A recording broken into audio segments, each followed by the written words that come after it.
नमस्कार दोस्तों, Ashwini GS classes में आपका स्वागत है। मैं अश्विनी द्विवेदी आज आप लोगों के समक्ष सुप्रीम कोर्ट टॉपिक लेकर के आया हूँ। सुप्रीम कोर्ट के टॉपिक हम लोग का पिछले सेशन में भी चल रहा था, उसी सेशन को आगे बढ़ाते हुए हम लोग इस सेशन को भी स्टार्ट करते हैं। वीडियो को लाइक, सब्सक्राइब, शेयर करना मत भूलिएगा और बेल आइकन को दबाइएगा और कमेंट बॉक्स में कमेंट जरूर लिखिएगा, क्योंकि कमेंट लिखेंगे अगर याद तो मुझे पता चलता है कि हम जो बातें बता रहे हैं वो बच्चों को समझ में आ रहा है कि नहीं आ रहा है ना। तो अगर आप ज़्यादा चीज़ें जानना चाहते हो इसके बारे में या फिर कोई अदर क्वेश्चन जानना चाहते हो तो आप कमेंट बॉक्स में क्वेश्चन को लिख सकते हैं, मैं उसका रिप्लाई दूंगा। तो हम लोग बात करने वाले थे, पिछले सेशन में हम जो बात कर रहे थे आर्टिकल 130 के बारे में, अनुच्छेद 130 के बारे में बात कर रहे थे। क्या कि अनुच्छेद 130 में क्या कहा गया है? तो अनुच्छेद 130 में कहा गया है कि सुप्रीम कोर्ट का स्थान या पीठ। अनुच्छेद 130 में क्या कहा गया है? सुप्रीम कोर्ट का स्थान या पीठ, इसमें कहा गया है। अनुच्छेद 130 में कहा गया है। इसमें आप देख रहे हो कि सुप्रीम कोर्ट का मुख्य न्यायाधीश यदि चाहे, सुप्रीम कोर्ट का मुख्य न्यायाधीश यदि चाहे तो वह राष्ट्रपति के परामर्श से सुप्रीम कोर्ट के स्थान को कहीं और स्थानांतरित कर सकता है या कहीं और इसकी पीठ स्थापित कर सकता है। लेकिन ये जो स्थानांतरण करने का जो मामला होता है यह केवल वैकल्पिक होता है, क्योंकि कोई भी न्यायाधीश, मुख्य न्यायाधीश और राष्ट्रपति को नहीं कहता कि कोर्ट को यहाँ से वहाँ स्थानांतरित कर दे, इसलिए वैकल्पिक व्यवस्था मानी जाती है। ये हो गया आपका आर्टिकल 130 की बात। अब बात करते हैं आर्टिकल 131 का, अनुच्छेद 131 का। अगर अनुच्छेद 131 की बात करें तो इसमें अनुच्छेद 131 में कहा गया है कि सुप्रीम कोर्ट की प्रारंभिक क्षेत्राधिकारिता। अनुच्छेद 131 में किसकी बात की? सुप्रीम कोर्ट का जो है आरंभिक क्षेत्राधिकारिता, किसकी बात की गई? आरंभिक क्षेत्राधिकारिता, ओरिजिनल जुरिस्डिक्शन ऑफ लॉ की बात की गई, sorry original jurisdiction of supreme court की बात की गई, है ना। आरंभिक अधिकारिता की बात की गई। सुप्रीम कोर्ट का आरंभिक अधिकारिता की बात इसमें की गई है। अगर आरंभिक अधिकारिता को यहाँ पर देखोगे तो होता है कि रियल पावर होता है। क्या होता है? रियल पावर, मतलब original jurisdiction of supreme court, supreme court का आरंभिक अधिकारिता। इसमें ऐसे मामले आते हैं जिनकी सुनवाई सीधे सुप्रीम कोर्ट में होती है। इसमें ऐसे मामले आते हैं जिनकी सुनवाई सीधे सुप्रीम कोर्ट में होती है। आप सीधे सुप्रीम कोर्ट में जा सकते हैं, लेकिन किन मामलों में, किसके तहत, अब इसकी चर्चा करने वाले हैं। तो देखिए, आरंभिक क्षेत्राधिकार में वैसे मामले आते हैं जिनकी सुनवाई सीधे सुप्रीम कोर्ट में की जा सकती है, डायरेक्ट हम जा सकते हैं। जैसे 2 और मोर स्टेट के बीच में अगर कोई कंट्रोवर्सी हो, 2 या 2 से अधिक राज्यों के मध्य अगर कोई विवाद हो, तो इस मामलों को लेकर के हम सुप्रीम कोर्ट में जा सकते हैं। और एक तरफ केंद्र और एक तरफ 2 और मोर स्टेट हों और इनमें विवाद हो जाए, तो ऐसे मामलों की सुनवाई के लिए भी हम सुप्रीम कोर्ट में ही जाएंगे सबसे पहले। या फिर एक तरफ केंद्र हो, एक तरफ राज्य हो, ऐसा विवाद हो जाए तो ऐसे मामलों को भी लेकर के सुप्रीम कोर्ट में हम जाएंगे ही जाएंगे। ये प्रारंभिक क्षेत्राधिकारिता है। कुछ ऐसे मामले हैं जैसे इसी के अंतर्गत आती है कि जैसे माने राष्ट्रपति के अगर और उपराष्ट्रपति के अगर इलेक्शन से संबंधित कोई विवाद है, राष्ट्रपति और उपराष्ट्रपति के चुनाव से संबंधित यदि कोई विवाद है, तो ऐसे मामले की अपील भी जो है सुप्रीम कोर्ट में ही होती है, सुनवाई सुप्रीम कोर्ट में ही होती है ऐसे मामलों की। ये लाइन बहुत बार क्वेश्चन एग्जाम में पूछा गया है, आप इसे याद कीजिएगा कि राष्ट्रपति और उपराष्ट्रपति के निर्वाचन से संबंधित विवादों की सुनवाई कहां पर होती है? तो सुप्रीम कोर्ट में ही होती है।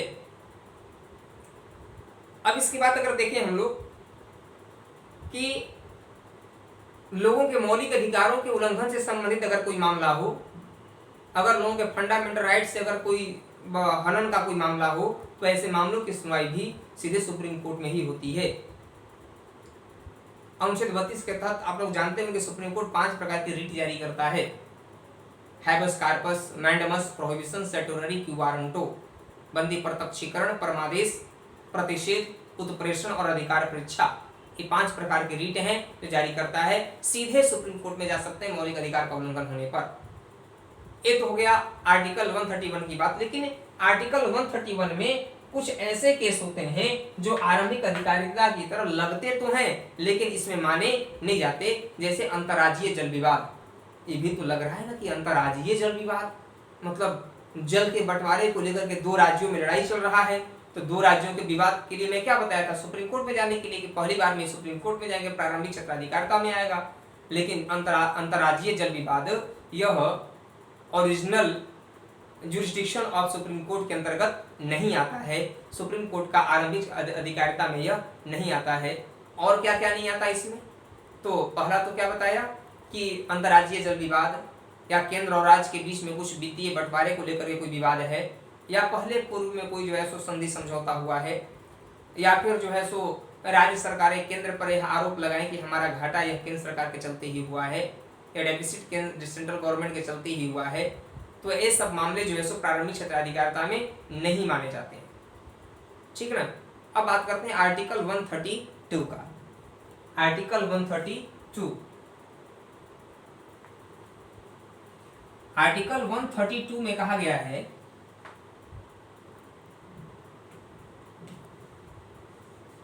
आर्टिकल 132 की चर्चा अगर करें तो संवैधानिक विषयों से जुड़ी अपीलों को चर्चा किया गया है। इसमें क्या कहा गया कि संवैधानिक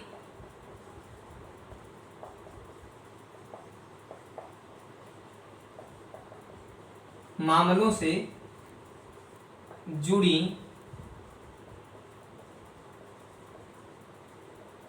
अपीलों की चर्चा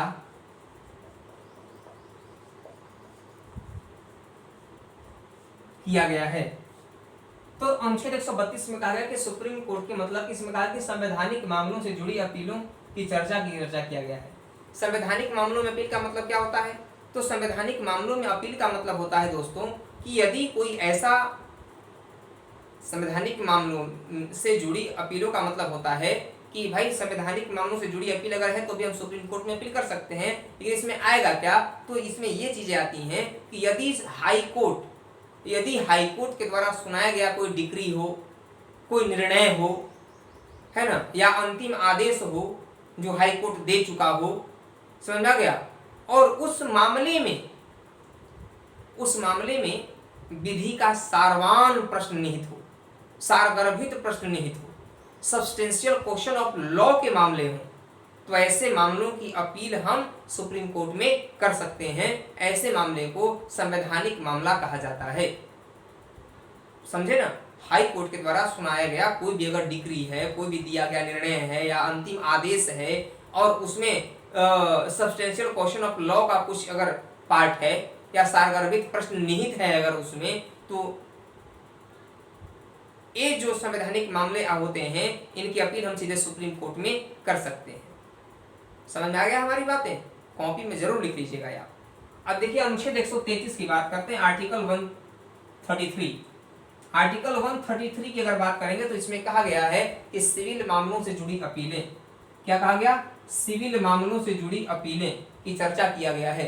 तो सिविल मामले कौन होते हैं भाई, तो सिविल मामला आप जानते होंगे कि जमीन जायदाद से संबंधित जो विवाद होता है वे सिविल मामलों में आते हैं। तो सिविल मामलों से संबंधित विवादों की सुनवाई में यहाँ कहा गया है कि यदि हाई कोर्ट के फैसले के विरुद्ध हम लोग जा ही सकते हैं वहां पर सुप्रीम कोर्ट में, लेकिन यहाँ पर कहा गया कि यदि मान लीजिए हाई कोर्ट ने यह रिपोर्ट लगा दिया हो कि इस केस में संविधान का कोई सारगर्भित प्रश्न नहीं है, तो ऐसे मामलों की अपील हम लोग सुप्रीम कोर्ट में कर सकते हैं, या फिर हाई कोर्ट के द्वारा सुनाए गए फैसले के अगेंस्ट में भी हम तो जा ही सकते हैं, समझ गए। या फिर अगर कोई मामला,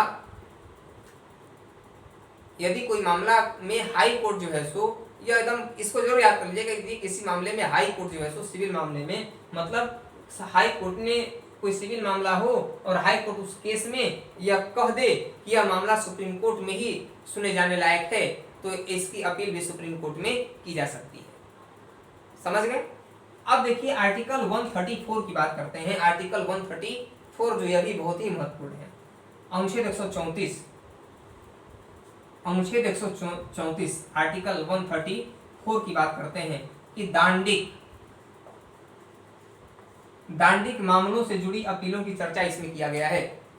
तो दांडिक का मतलब क्या होता है, दांडिक मामलों का मतलब क्या होता है, मतलब क्रिमिनल केसेस। तो क्रिमिनल केसेस इसमें क्या कौन से आएंगे जिनकी सुनवाई सुप्रीम कोर्ट में हम अपील कर सकते हैं। भाई सुनली भाई दांडिक मामला अगर कोई है तो इससे रिलेटेड चीजों को भी हम अपील सुप्रीम कोर्ट में तो कर सकते हैं। लेकिन तो पहला में इसके अंतर्गत आपको बताऊं कि यदि हाई कोर्ट के द्वारा सुनाए गए फैसले के खिलाफ हम तो जा ही सकते हैं सुप्रीम कोर्ट में। दूसरी बात यह है कि यदि हाई कोर्ट यह रिपोर्ट लगा दे कि इस केस की सुनवाई सुप्रीम कोर्ट में ही होने लायक है तो इसकी भी सुनवाई सुप्रीम कोर्ट में होगी, हम अपील कर देंगे सुप्रीम कोर्ट में। या फिर यदि ऐसे मामले जो लोअर कोर्ट में चल रहे हों, जो डिस्ट्रिक्ट कोर्ट में चल रहे हों और डिस्ट्रिक्ट कोर्ट में मामले वो चल रहे थे और हाई कोर्ट उस मामले को अपने यहाँ मंगा लिया और अपने यहाँ उस मामले को मंगा करके किसी व्यक्ति को या उक्त व्यक्ति को सजाए मौत की सजा दे देता है, तो ऐसे मामलों की अपील भी सुप्रीम कोर्ट में की जा सकती है। समझ में आया कि नहीं आया? मैंने ये कहा कि यदि कोई मामला हाई कोर्ट में लोअर कोर्ट में चल रहा हो और मामला जब लोअर कोर्ट में चल रहा है तो हाई कोर्ट उसे अपने यहाँ मंगा लिया और अपने यहाँ मंगा करके उसे सजाए मौत की सजा दे दिया, तो ऐसे मामलों की अपील भी सुप्रीम कोर्ट में की जा सकती है। एक और कंडीशन इसमें है, यदि कोई मामला लोअर कोर्ट में चल रहा हो, डिस्ट्रिक्ट कोर्ट में चल रहा हो और डिस्ट्रिक्ट कोर्ट ने अपना फैसला सुना दिया हो। ध्यान दीजिएगा, इसके पहले मैं जब कहा था कि ऐसे मामले जो लोअर कोर्ट में चल रहे हों तो यहाँ पर लोअर कोर्ट फैसला भी सुनाया नहीं है और हाई कोर्ट अपने यहाँ उस केस को मंगा लेता है और मंगा करके सजाए मौत की सजा दे देता है, तो ऐसे मामले की सुनवाई सुप्रीम कोर्ट में होगा, अपील कर सकते हैं। लेकिन दूसरी बात मैं ये बताने वाला हूँ कि लोअर कोर्ट में चलने वाला ऐसा मामला जिसमें लोअर कोर्ट ने अपना डिसीजन सुना दिया हो, लोअर कोर्ट ने अपना डिसीजन सुना दिया हो और हाई कोर्ट वैसे केस को अपने यहाँ मंगा ले और लोअर कोर्ट के द्वारा सुनाए गए फैसले को पलटते हुए या फैसला सुना देता है, सजाए मौत की सजा देता है उस उक्त व्यक्ति को, तो ऐसे मामलों की अपील भी हम सुप्रीम कोर्ट में कर सकते हैं। ये दांडिक मामलों से जुड़े अपील हो गए। अब अगर बात करें अगर हम लोग कि आर्टिकल 137, आर्टिकल 137 भी बहुत महत्वपूर्ण है कि आर्टिकल 137 में क्या है।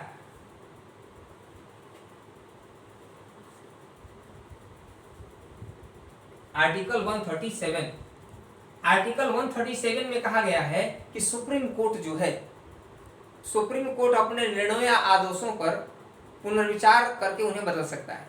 सुप्रीम कोर्ट का अधिकार है कि सुप्रीम कोर्ट जो भी फैसला सुनाता है, यदि उसे लगता है कि नहीं इस मामले में मुझे दोबारा फैसले सुनाने की आवश्यकता है तो वह दोबारा, मतलब सुप्रीम कोर्ट अपने द्वारा जो निर्णय जो डिसीजंस या ऑर्डर या आदेश जो होते हैं उस पर पुनर्विचार करके उन्हें बदल सकता है उसको। इसकी चर्चा आर्टिकल 137 में किया गया है। अगर आर्टिकल 139A की बात करें, आर्टिकल 139, आर्टिकल 139 में क्या कहा गया प्यारे दोस्तों? तो आर्टिकल 139A मतलब क में कहा गया, आर्टिकल 139 के क्लॉज क में फर्स्ट में कहा गया कि यदि कोई मामला विधि के सारवान प्रश्न से निहित हो, यदि कोई मामला, ध्यान देना, आर्टिकल 139A में क्या कहा गया, क में क्या कहा गया है, इसकी बातें बता रहा हूं। इसमें कहा गया कि यदि कोई मामला विधि के सब्सटेंशियल क्वेश्चन ऑफ लॉ से निहित हो, मतलब यदि कोई मामला विधि के सारवान प्रश्न, सारगर्भित प्रश्न से निहित हो और उससे जुड़े मामले अलग अलग हाई कोर्ट में चल रहे हों, अगर कोई मामला ऐसा है जो विधि के सारगर्भित प्रश्न से निहित है, सब्सटेंशियल क्वेश्चन ऑफ लॉ उस केस में निहित है और वो अलग अलग हाई कोर्ट में चल रहे हैं, तो सुप्रीम कोर्ट ऐसे मामले को अपने पास मंगा करके उस फैसले की सुनवाई कर सकता है। ये बातें की गई आर्टिकल 139 क में। समझ में आ गया हमारी बातें? अब बात करते हैं हम लोग आर्टिकल 141 का, जो यह भी महत्वपूर्ण है। आर्टिकल 141 में बातें की गई हैं दोस्तों। आर्टिकल 141, आर्टिकल 141 में क्या है? आर्टिकल 141 में कहा गया कि सुप्रीम कोर्ट के द्वारा घोषित विधि भारत के राज्य क्षेत्रों के भीतर सभी न्यायालय पर आबद्धकर होगी। मतलब सुप्रीम कोर्ट के द्वारा जो भी घोषित विधि है, जो पारित कानून है, वह भारत के भीतर रहने वाले, भारत के राज्य क्षेत्र के अंतर्गत रहने वाले सभी न्यायालयों पर बाध्यकारी होंगे, सबको पालन करना पड़ेगा। इसकी चर्चा आर्टिकल 141 में किया गया है। अब देखो आर्टिकल 143 की बात करें तो आर्टिकल 143 में कहा गया है, यह बहुत कई बार क्वेश्चन एग्जाम में पूछा गया है। आर्टिकल 143 प्यारे दोस्तों, इसे आपको जरूर याद कर लेना। आर्टिकल 143 में कहा गया है परामर्शी क्षेत्राधिकार, एडवाइजरी पावर है इसमें कि राष्ट्रपति जो है सुप्रीम कोर्ट से परामर्श मांग सकता है। राष्ट्रपति जो है सुप्रीम कोर्ट से परामर्श जो है वह मांग सकता है, एडवाइस। इसकी चर्चा आर्टिकल 143 में की गई है। अब इसके अंतर्गत इसकी व्याख्या क्या है, इसके अंतर्गत क्या है, इसके बारे में सुने। तो जैसे कोई सार्वजनिक मामला का अगर कोई प्रश्न है, अगर कोई पब्लिकली इंपोर्टेंस से रिलेटेड अगर कोई इश्यूज हैं और सुप्रीम कोर्ट से ऐसे मामले पर राष्ट्रपति परामर्श मांगता है, समझा गया, तो यहाँ पर जो है सो सुप्रीम कोर्ट का जो जज है वह इनकार भी कर सकता है। मतलब पब्लिक इंपोर्टेंस से अगर कोई मामले हैं और राष्ट्रपति परामर्श मांगता है सार्वजनिक महत्व के मामले पर, तो सर्वोच्च न्यायालय का न्यायाधीश इनकार भी कर सकता है परामर्श देने से।